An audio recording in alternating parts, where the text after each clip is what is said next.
आइए प्रारंभ करते हैं। केंद्रीय बैंक, केंद्रीय बैंक। तो पहले जानेंगे केंद्रीय बैंक है क्या, केंद्रीय बैंक कहते किसे हैं, फिर अंत में हम लोग भारत के केंद्रीय बैंक के बारे में चर्चा करेंगे। पहले केंद्रीय बैंक को जान ले। तो किसी भी देश के बैंकिंग व्यवस्था में शीर्ष बिंदु पर, सबसे एपेक्स पॉइंट पर जो बैंक होता है, उसी बैंक को हम केंद्रीय बैंक के नाम से जानते हैं। किसी भी देश के बैंकिंग व्यवस्था में शिखर पर, उच्च बिंदु पर, सर्वोत्तम स्थान पर जो बैंक होता है, उसी बैंक को हम केंद्रीय बैंक के नाम से जानते हैं। यह बैंकिंग व्यवस्था, बैंकिंग नीति, मौद्रिक नीति, सबको कंट्रोल करने का, नियंत्रित करने का काम करती है। सामान्यतः संसार में जितने भी देश हैं, उन सभी देश में एक केंद्रीय बैंक होता है। लेकिन अमेरिका एकमात्र देश है विश्व का जहां 12 केंद्रीय बैंक। कितने? हालांकि 12 के ऊपर एक है, लेकिन रियल में वहां पर कितने केंद्रीय बैंक हैं? 12 केंद्रीय बैंक। अब सवाल, हर देश में केंद्रीय बैंक होता है जो बैंकिंग व्यवस्था का संचालन करने का काम करती है।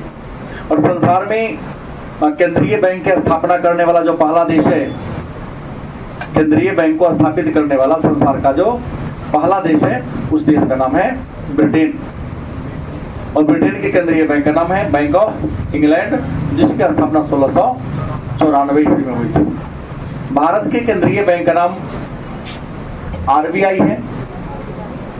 भारत के केंद्रीय बैंक का नाम आरबीआई, जिसकी स्थापना 1934 ईस्वी के बैंकिंग अधिनियम के तहत 1935 में एक निजी बैंक के द्वारा हुआ था, निजी बैंक के रूप में हुआ था।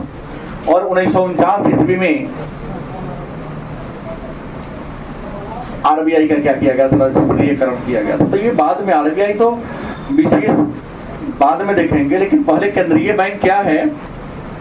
तो किसी देश के बैंकिंग व्यवस्था में शीर्ष बिंदु पर, एपेक्स पॉइंट पर जो बैंक होता है, उस बैंक को केंद्रीय बैंक कहते हैं। भारत के केंद्रीय bank RBI, reserve bank of India नाम है। तो सवाल है केंद्रीय बैंक का कार्य क्या है। केंद्रीय बैंक के अगर हम कार्य की बात करें कि केंद्रीय बैंक का कार्य क्या है, तो केंद्रीय बैंक के अनेक सारे कार्य हैं। इसमें हम पहला काम की चर्चा कर रहे हैं तो नोट का निर्गमन करना, नोट का निर्गमन करना, इसी को हम आसान शब्दों में कह दें कि नोट जारी करना। तो किसी भी देश में नोट जारी करने का मतलब रुपया को छापने का अधिकार केवल और केवल केंद्रीय बैंक के पास होता है। उस देश में कईयों बैंक क्यों ना हो,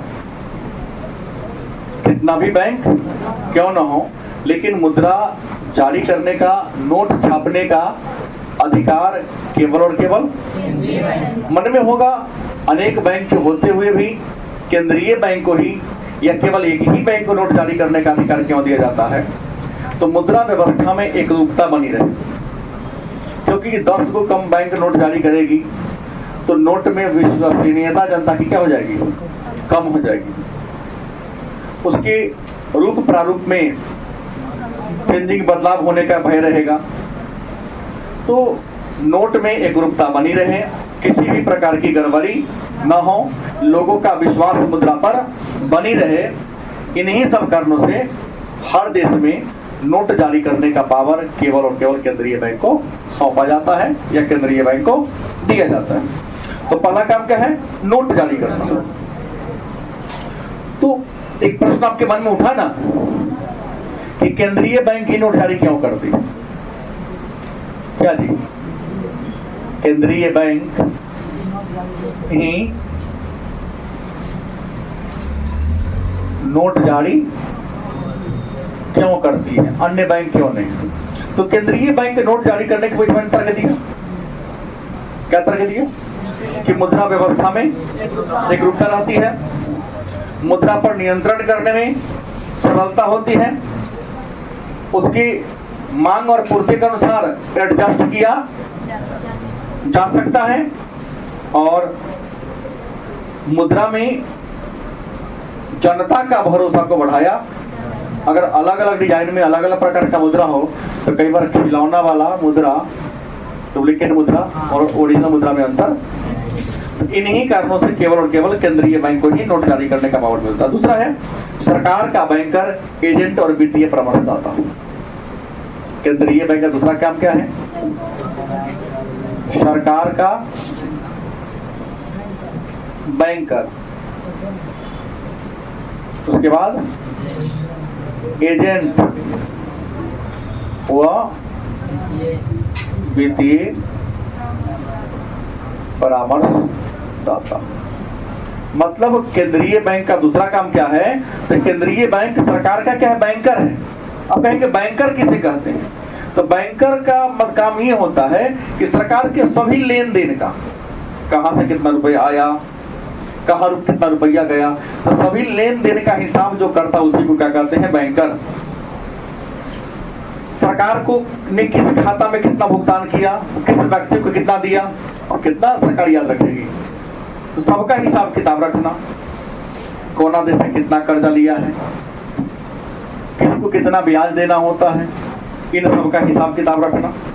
तो सरकार के जमा को स्वीकार करना, समय समय पर वित्तीय परामर्श देना, और एजेंट के रूप में कहां से कर्जा लिया है सरकार, तो समय पर उसका ब्याज का भुगतान होता रहे, क्योंकि सरकार तो कामकाज में व्यस्त है, भूल सकती है। अब भूलेगी तो ब्याज का दर क्या हो जाएगा उसका, चक्रवृद्धि ब्याज लगने लगे, ब्याज का ब्याज लगेगा, तो केंद्रीय बैंक इसको दिया जाता है कि आप अकेला करो, कि किस देश से हमने कितना कर्ज लिया है, उसको भुगतान कितना करना है, इन सब का देख रेख केंद्रीय बैंक का ही करना होता है।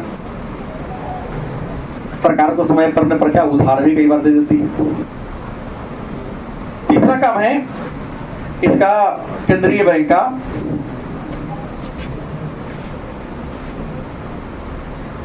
अंतिम ऋणदाता। क्या आता है? अंतिम ऋणदाता। अंतिम माने लास्ट, ऋणदाता माने कर्ज देने वाला। कहता है कि सरकार को यदि किसी क्षेत्र से ऋण की जरूरत है, सरकार को, भारत सरकार को या किसी देश की सरकार को कर्जा की जरूरत है, जहां जहां से उसे कर्ज मिलना था, अचानक क्या कर दिया? ऋण देने से क्या इनकार कर देना, नहीं भाई हमसे होने वाला। कई बार होता है, अरे कल दे देंगे, परसों दे देंगे, आज जिस दिन आप कहें आज तो सरकार से आप दीजिए, पीठ कर जाता कि नहीं हमसे होने वाला, अब दूसरी रास्ता तलाश में दूसरा कर देगा। ऐसा होता है कई बार। तो प्रश्न क्या है कि सरकार को जब सभी स्रोतों से जो ऋण आने वाला था, सारा द्वार गेट क्या हो जाता है? बंद हो जाता है। यह विश्वास हो जाता है कि हमको कहीं से कर्जा मिलने वाला, तो सरकार अंतिम लाइफ लाइन के रूप में रखी हुई है कौन? हाँ, सभी रास्ता बंद हो जाता है तो केंद्रीय बैंक ही भारत सरकार को क्या करती है? ऋण देती है। चौथा, सरकार का प्रतिनिधि। सरकार का क्या है? प्रतिनिधि। मतलब रुपया पैसा का जो प्रतिनिधि होता है, लेन देन वाला जो प्रतिनिधि के रूप काम करना होता है सरकार का, वो सारा काम कौन करता है? केंद्रीय बैंक ही करता है। कहां से कितना रुपया लेना है, कहां कितना रुपया जमा करना है, ये काम है। इसके अलावा बैंकों का बैंक क्या है? बैंकों, केंद्रीय जो बैंक है ना, वो बैंकों का क्या है? बैंक है।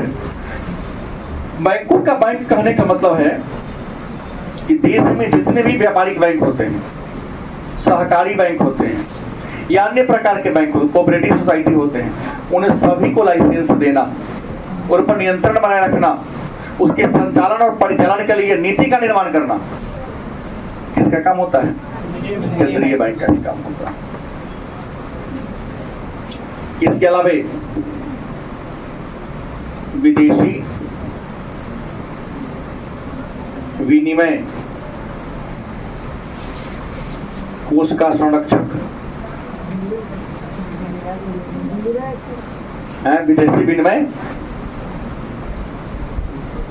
कोष का संरक्षक तो है विदेशी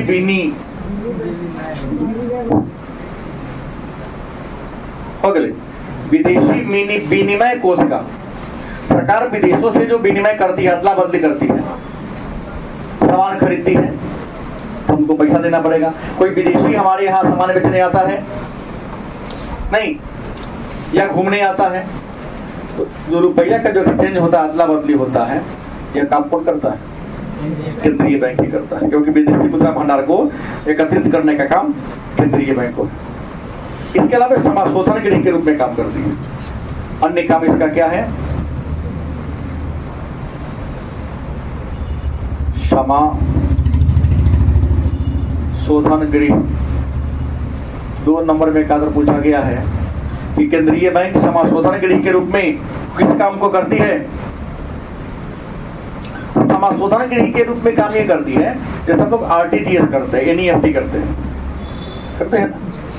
अपने देश के अंदर एक बैंक का दूसरे बैंक के साथ, दूसरे बैंक का तीसरे बैंक के साथ जो लेन देन वाला हिसाब किताब होता है, उन सभी समस्याओं का समाधान केंद्रीय बैंक ही करती है।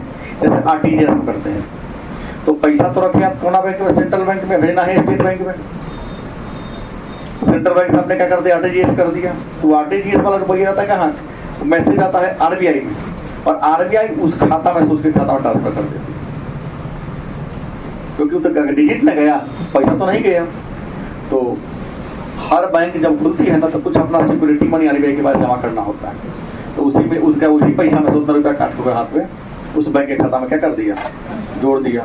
तो एक बैंक का दूसरे बैंक के साथ जो हिसाब किताब सही करने का, बैलेंस बनाए रखने का काम करते हैं, उसी को हम करते हैं समाशोधन गृह वाला काम करते हैं। इसके अलावा और भी काम है। शाख पर नियंत्रण करना। शाख पर क्या करना? शाख माने क्या होता है? विश्वास। क्योंकि आम जनता को कर्ज देने का काम कौन करती है? व्यवसायिक बैंक करती है। केंद्रीय बैंक किसी को कर्जा नहीं देती, व्यवसायिक बैंक क्या देती है? कर्जा देती है। लेकिन अगर मान लो व्यवसायिक बैंक जनता को उसके जरूरत के अनुसार कर्जा देना शुरू कर दे, तो मार्केट में रुपया क्या आ जाएगा? ज्यादा हो जाएगा। और आप जानबे करते हैं कि मार्केट में जब जिस वस्तु की बहुलता हो जाती है, सामान ज्यादा हो जाएगा, तो वस्तु का भाव क्या हो जाएगा? सेम कंडीशन है। मार्केट में रुपया ज्यादा देना शुरू कर दिया बैंक, तो मार्केट में रुपया पैसा ज्यादा आ गया, तो पैसा ज्यादा, पैसा का वैल्यू क्या हो जाएगा? तो मुद्रास्फीति आ जाएगी। तो व्यापारिक बैंकों के जो शाख माने कर्ज देने की क्षमता है, उस कर्ज देने की क्षमता को कंट्रोल करती है। और कर्ज देने की क्षमता को कंट्रोल करने के लिए आरबीआई क्या करती है, केंद्रीय बैंक क्या करती है? किसी देश का पढ़े होंगे, CRR नाम सुना होगा आपने? हाँ, repo rate, reverse repo rate सुने होंगे ना, चर्चा करेंगे कल क्लास में। इन समय हेरफेर करना शुरू कर देती है। क्या करेगी? इस समय परिवर्तन करना शुरू कर देगी। नगद कोष अनुपात की मात्रा को क्या कर देगी? बढ़ा देगी, ताकि मार्केट में रुपया क्या होगा? कम आएगा। जैसे ही रुपया कम आएगा, तो व्यवसायिक बैंक लोगों को कर्ज देना कम कर देगा। जैसे ही कम कर्ज देना कम करेगा, ब्याज का दर बढ़ेगा। इस मुद्रास्फीति पर क्या होगी? कंट्रोल होगी। इसके अलावा बैंक और भी काम करती है, कुछ विकासात्मक काम करती है। क्या करती है? विकासात्मक। अब कहें कि केंद्रीय बैंक विकासात्मक काम कौन करती है? तो विकासात्मक कार्य में है कि बैंकिंग प्रणाली का विस्तार करना। पहले बैंक बड़े बड़े शहरों में था, फिर छोटे शहर तक आया, आज गांव-गांव में नहीं खुल रहा है। आज हर गांव में बैंक अपना ब्रांच पहुंचा देती। विकास वाला काम है ना, कि गांव के लोगों को अब पैसा जमा करने के लिए शहर आना, सुविधा प्रदान, मतलब सुविधा को मतलब विकास हुआ आपका। तो विकासात्मक काम कर रही है। और उसके अलावे विनियोग को बढ़ावा देने के लिए सस्ती मुद्रा नीति ब्याज दर को घटा दिया है कि आप बैंक से कर्जा लीजिए और अपना काम का क्या कीजिए, विस्तार कीजिए। नहीं, अलग बात है कि व्यावसायिक बैंक हम देख रहे हैं कर्ज उसी को देती है जो बैंक पैसा पुराने वाला होता है। आम इंसान जल्दी किसी का पैसा गरीब नहीं बुलाता, जो 60% ब्याज देने में सक्षम है वो 8% क्यों नहीं देगा। लेकिन इंसान के पास भी गरीबों की मजबूरी है कि बहुत उड़ा रहा है बैंक। अब सरकार की भी पॉलिसी गड़बड़ है कि बड़े बड़े नीरव मोदी, विजय माल्या जैसे लोगों को जो 9,500 करोड़ 7,500 करोड़ लेके भाग गया, उसको पकड़ कुछ नहीं करते तो गरीब का हम कहने बुला के तो कोर्ट में खड़ा होकर बोलने के लिए टाइट है। वो बुरा तो क्या कर लिया, उसका मुंह ना देगा, कभी कर लीजिएगा। जब एक देश से कानून होगा तो उधर अनुच्छेद है कि समान, हाँ मतलब एक देश से कानून तो विजय वो काहे बहाएगा, काहे उसका पैसा एनपीए में जाएगा, गरीब का पैसा एनपीए में क्यों नहीं जाएगा। गरीब का कुर्की जब्ती हो जाएगा और नीरव मोदी का एनपीए में चल जाएगा। गलत की सही?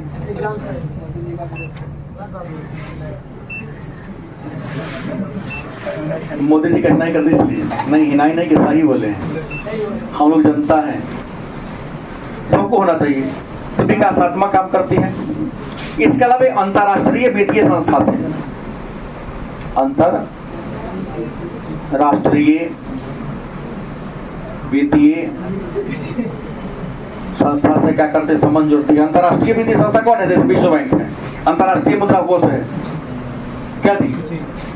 विश्व बैंक है, अंतरराष्ट्रीय मुद्रा कोष है, एशियाई विकास बैंक है ना। तो जो भी अंतरराष्ट्रीय वित्तीय संस्था है उन सबसे संपर्क साधती है और उसके नीति को फॉलो करते हुए अपने यहाँ भी नई नई नीति लागू करने का क्या करती है, काम करती है। इसके अलावा बैंकों का सर्वेक्षण करती है, बैंकों का सर्वेक्षण का है कि आप काम बढ़िया से कर रहे हैं कि नहीं। काम बढ़िया से कर रहे हैं तो गुड़ नहीं कर रहे हैं तो कानूनी कार्रवाई आपके ऊपर होगी। हर बैंक में शिकायत पेटी है, शिकायत डायरी है, बैंक की सेवा से आप नाखुश हैं, डायरी पर लिख दीजिए। मैनेजर साहब के ऊपर वाले का दिन नहीं को आपके कागज पन्ना को फाड़ फेंक देगा। हम लोग दुखी होते हैं तो जाके लिखते हैं कागज पर लिख, मैं गिरा, हालांकि बैंक गिराता ही नहीं हूँ।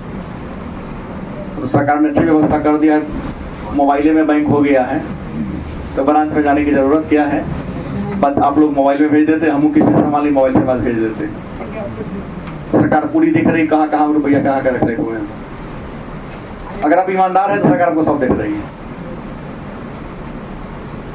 क्योंकि पहले इनकम टैक्स वाला यहाँ जाते थे तो आप बैंक का अथी लेके आइए, सब क्या कहता है स्टेटमेंट लेके आइए, अब नहीं मांगता है। पिन कोड सब चीज सब दे दिए, सब बैंक सबसे जुड़ गया। हाँ यहाँ पे इतना, यहाँ पे इतना है, अब यहाँ इतना एफडी के अभी बाजार फंसाए हुए हैं, अब यहाँ से इतना खरीदे हुए हैं, सब दिखा देता 2 मिनट में। अब तुरंत अपने ले लेता, कहाँ से कहाँ तक चलेगा। हमें नगद लेन देन किए हैं वही न धरा आता है, न तो बाकी जो भी आप बैंक के माध्यम से किया सब धरा जा रहा है। आने वाले दिनों में अच्छा बात है ना, चोरी करने का मौका आपको, आप चोरी करेंगे तो आपको बहुत परेशानी होगी। 100% करेंसी डिजिटल हो जाएगा, हमारी इकोनॉमी अमेरिका इकोनॉमी से आगे हो जाएगी। क्योंकि यहाँ